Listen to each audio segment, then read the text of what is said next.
Welcome to the BioWhisperer channel. Our topic today is on a perspective overview of microalgal role in biofuels and bioactive pharmaceutics.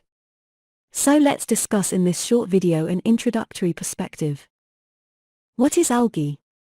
It refers to photosynthetic organisms that grow in a range of aquatic habitats, and they can tolerate a wide range of temperatures, salinities, pH values, and different light intensities. Based on our understanding thus far, researchers sort algae into three main types: Rhodophyta, a type of red algae; Phaeophyta, a type of brown algae; and Chlorophyta, a type of green algae. Additionally, they are also classified by size as macroalgae, example seaweed, or microalgae, typically microscopic single cells. We will touch on microalgae in this discussion. Microalgae play critical roles in wastewater treatment and atmospheric carbon dioxide mitigation. It is used extensively in renewables, biofuels, and being sustainable sources for bioactive medical products and bioactive metabolites for use in biopharmaceutical and nutraceutical industries. The industrial cultivation of microalgae to produce biofuels and bioproduct has been gaining movement across the past decade. Microalgae cultivated and sold as nutritional supplement directly, and their processed products or extracts are used in biopharmaceuticals and cosmetics. One key advantage is that microalgae can thrive on industrial wastewater compared to terrestrial crops on cultivable land and fresh water for cultivation, which is at the expense of food crops and land for alternative use. The rapid growing population of the world continuously increases the global demand for fuel energy. Given that the current fossil fuels reliance is unsustainable and of non-renewable nature, and that biomass-derived biodiesel and bioethanol does offer various benefits of renewability and lesser carbon footprint, this meant that algae-based fuels, which are eco-friendly, non-toxic, and are feedstock towards commercialized industrial bioenergy scale-up, have the advantage against terrestrial crops for biofuel production. Microalgae cultivation needs sunlight, in fact plenty of sunlight. In fact, uniform distribution of light energy through mixing shaking of culture is essential. Notably, given that the theoretical yield is lower both in outdoor and indoor culture system due to loss of absorbed active radiation in photobioreactor. Consistent illumination is important for commercial cultivation. Today, bioethanol is the most common biofuel, mainly produced from sugars of corn and sugarcane. Microalgae possess high contents of different carbohydrates, such as glycogen, starch, agar, and cellulose, for instance, which can be easily converted to fermentable sugars for bioethanol production. Extraction of the stored carbohydrates from algae cells needs lysis of the cells. This may be accomplished in different ways, such as enzymatic, acidic, or solvent extraction. Ongoing improvement and optimization on selection of the algal biomass, pretreatment to enhance the efficiency of the fermentation process will push nearer towards developing a cost-effective algal system. I would thank you for helping to share your love for this science channel by clicking the like button and subscribe for future updates. With that out of the way, let's continue our discussion. Algae need light as an energy source to convert the absorbed water and carbon dioxide into biomass through photosynthesis. Additionally, nitrogen and phosphorus as major nutrients are required, whilst macronutrients such as sodium, magnesium, calcium, and potassium, micronutrients such as manganese, cobalt, iron, and zinc, and other trace elements are required for optimal growth of microalgal cultures.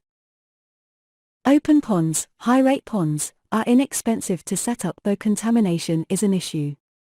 Continuous or batch culture facilities for heterotrophic culturing in photobioreactors are used in commercial scale-up production. There also exists dual advantage when growing microalgae in wastewater treatment plant and obtain biomass production.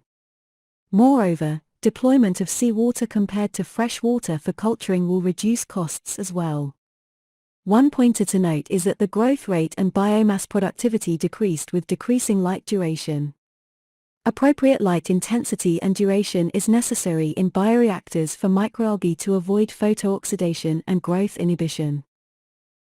Temperature directly influences the biochemical processes, including photosynthesis. Different algae species have different optimal temperatures. Growing microalgae cultures at non-optimal temperatures will result in high biomass losses, particularly in outdoor culture systems. Low temperatures affect photosynthesis by reducing carbon assimilation activity, whilst higher temperature also reduces cell size and respiration on top of inactivating the photosynthetic proteins. Temperature influences the activity of ribulose 1,5-bisphosphate, Rubisco, an enzyme with dual functions. It can act as an oxygenase or as a carboxylase, depending on the relative amounts of oxygen and carbon dioxide present in the chloroplast. For commercial production of microalgae biomass, the culture must be grown rapidly, thus, providing the proper nutrients is very important to speed algal growth. Modifications and improvement of the algal strains in their metabolic pathways aim to induce an increased amount of algal carbohydrates, lipids, and other important compounds of interest. Scientists continue to deploy multidimensional modification of biochemical pathways in conjunction with powerful, rapidly evolving genetic engineering tools to identify and selectively modify the right genes.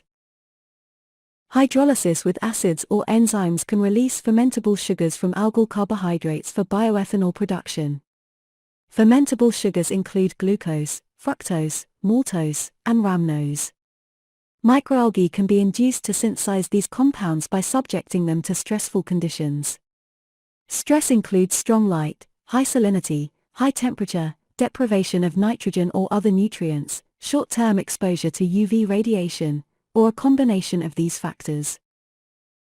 High-value algal products includes key constituents carotenoids, sterols or phytosterols, proteins and enzyme.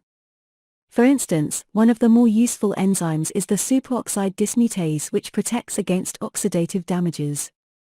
Other products include polyunsaturated fatty acids, vitamins and toxic metabolites. The road ahead. We see that ongoing research towards upgrading of algal fuel and bioproducts technology includes genetic modification and efficient and cost-effective commercial scale-up.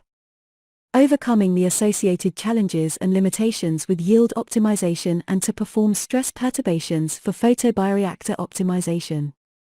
It is possible to envision the potential of a future possible biorefinery and environmental pollution reduction concept by integrating microalgae biomass production with industrial or factory wastes for a win-win strategy.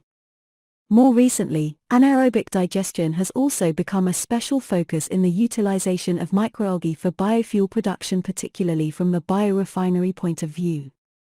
Bye for now and see you in our next video. If you like this video, please smash the like button and subscribe to this channel for future updates.